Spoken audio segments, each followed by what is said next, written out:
इसका प्रेस वार्ता का मुख्य उद्देश्य क्या है? देखिए, अगला 20 तारीख को झारखंड में दूसरा चरण में मतदान होने वाला है और मैं आज धनबाद लोकसभा के अंदर जो सिंदरी विधानसभा में कई जगह प्रचार में गया। बहुत अच्छा परिस्थिति है यहाँ। तारा देवी के पक्ष में मतदान करने के लिए लोग उत्सुक हैं, बहुत उत्साहित हैं। मैं कई गांवों का दौरा करने के बाद मुझे लगा कि पिछले बार जितने अंतर से जीते थे माननीय इंद्रजीत बाबू, मुझे लगता है कि उससे ज्यादा मतों से इस बार जीतेगी तारा देवी जी। आज हमारे बीच में जो पत्रकार वार्ता में मेरे साथ मंटू बाबू आजसू के जिला अध्यक्ष जो सदानंद महतो जी हैं, वरिष्ठ नेता हैं इस एरिया के, एनडीए के पक्ष में आए हैं। हमारे युवा नेता और विधायक जी के सुपुत्र प्रशांत महतो जी हैं, बाकी वरिष्ठ नेता लोग हैं हमारे साथ। मैं आप लोगों के बीच और आप लोगों के माध्यम से इतना बोलना चाहता हूं कि प्रदेश के मुख्यमंत्री 2 दिन पहले यहां आए थे दौरा करने और उस टाइम ऐसा अपशब्द बोल के गए हैं कि जिसका निंदा करने का मेरे पास भाषा नहीं है। माननीय विधायक जी अस्वस्थ चल रहे हैं, बीमार हैं, उनका इलाज चल रहा है। ये स्वाभाविक रूप से कोई भी व्यक्ति का इलाज गवर्नमेंट के तरफ से या तो प्राइवेट के तरफ से, व्यक्ति तरफ से होता है, लेकिन कोई मरीज के ऊपर ऐसा बोलना कि आधा जिंदगी तो हमने दे के रखा है, तो प्रदेश भर में जितने हॉस्पिटल में जो ट्रीटमेंट हो रहा है और ये ट्रीटमेंट जो होता है वो हम ही लोग का जो टैक्स जाता है उसी के माध्यम से ट्रीटमेंट होता है, तो सारे लोगों का जिंदगी हम ही दिए ऐसा बोलेंगे क्या? ये घोर निंदनीय और आपत्तिजनक भाषा है।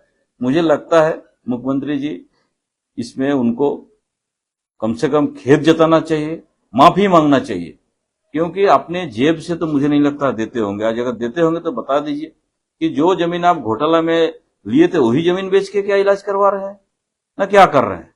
आप अपना जो नाकामी छुपाने के लिए कुछ भी बोलेंगे, ये हम लोग बर्दाश्त करने वाले नहीं है और सिंदरी की जनता नहीं बर्दाश्त करेगी।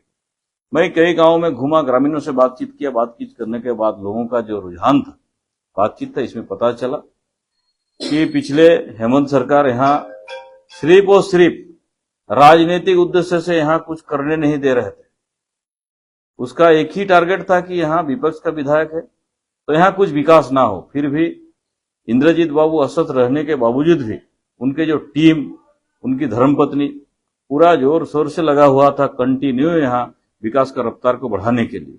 मुझे लगता है इस बार एनडीए का गवर्नमेंट निश्चित रूप से आने वाला है और एनडीए के गवर्नमेंट में ये जरूर वहां विधायक के रूप में उपस्थित होंगे और यहाँ का विकास एकदम फिर से तेज रफ्तार में जाएगा। क्या लग रहा है झारखंड में इस बार भाजपा का सरकार बनने जा रहा है? बिल्कुल बिल्कुल 100% 2/3 बहुमत से हम लोग एनडीए का सरकार बना रहे हैं और ये सिंदरी विधानसभा भी हम लोग जीत रहे हैं।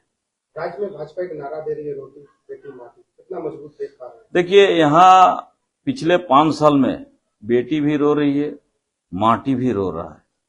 ऐसा परिस्थिति बना के रखा था हेमंत बाबू कि अभी बोलने जाएंगे तो घंटा समय लग जाएगा।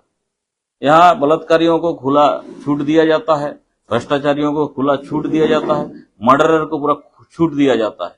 पुलिस एकदम पूरा चुपचाप एकदम बैठा रहता है, जैसे बंगाल में ममता बनर्जी शासन चला रही है। पूरा देश का आज उदाहरण हो चुका है। ऐसे ही उसी के नक्शे कदम पे हेमंत बाबू यहाँ सरकार पिछले 5 साल में चलाए, लेकिन इस बार उनको विपक्ष में बैठ के संतुष्ट रहना पड़ेगा और निश्चित रूप से वो ओपोजिशन लीडर होंगे। ये मेरा शुभकामना भी है उनको। मुख्यमंत्री जी कहते हैं कि हमने जो है राज्य के महिलाओं को सम्मान दिया और जिस दिन उनका कार्यक्रम था उस दिन भी जो है किस्त बचा, कितना असर देख रहे हैं? बिल्कुल, उनका तो सम्मान मैं जान रहा हूँ। ऐसा एक सम्मान दिया कि उनकी खुद की घर की जो उनकी बड़ी भाभी है, हमारी बड़ी बहन है, उनको जब उनका ही मंत्रिपरिषद का एक सदस्य, उनका नाम मैं भूल रहा हूँ, कोई डॉक्टर इनफार अंसारी अपशब्द बोलता है, गाली गलौज करता है, ये पूरा महिलाओं का अपमान करता है, फिर भी एक शब्द उनका मुंह से नहीं निकलता है, तो ऐसे व्यक्ति क्या सम्मान देगा महिलाओं को? इनका मुंह में शोभा नहीं देता है। इनफार अंसारी को सपोर्ट करने वाला व्यक्ति है और ये कैसे बोल सकता है कि हमने महिलाओं को सम्मान दिया? महिलाओं को सम्मान एकमात्र सिर्फ और सिर्फ एनडीए और भाजपा ही दे सकती है। और आप लोग इसका उदाहरण भी देखे होंगे कि माननीय द्रौपदी मुर्मू जैसे हमारी बड़ी बहन दीदी बोलेंगे, उनको आज भाजपा कहां से कहां पहुंचाया। तो सामान्य परिवार की, एक आदिवासी परिवार की एक महिला जो पहले राज्यपाल बनी, बाद में देश की एक नंबर नागरिक बनी, ये कौन बनाया? बीजेपी बनाया, एनडीए बनाया। इसलिए उनका मुंह में ये शोभा नहीं देता है। इंडिया गठबंधन के लोग कह रहे हैं कि भाजपा के लोग गौरव प्लेयर मंगा रहे, बाहर से 5-5 मुख्यमंत्री को यहाँ प्रचार प्रसार करवा रहे हैं। ये भाजपा राष्ट्रीय पार्टी है और राष्ट्रीय पार्टी का काम होता है, मैं भी जब चुनाव लड़ता हूं तो यहाँ से कार्यकर्ता अपना परिवार का विषय है। उनके पास ना कहीं कुछ है तो इसलिए तो ऐसा बोलेंगे। राहुल गांधी क्या उनका परिवार का आदमी है क्या? हाँ, मोसेरा भाई है क्या उनका? मैं तो नहीं जानता। एक जन का तो मामा घर है इटली और एक जन का इनका कहाँ है मुझे पता नहीं।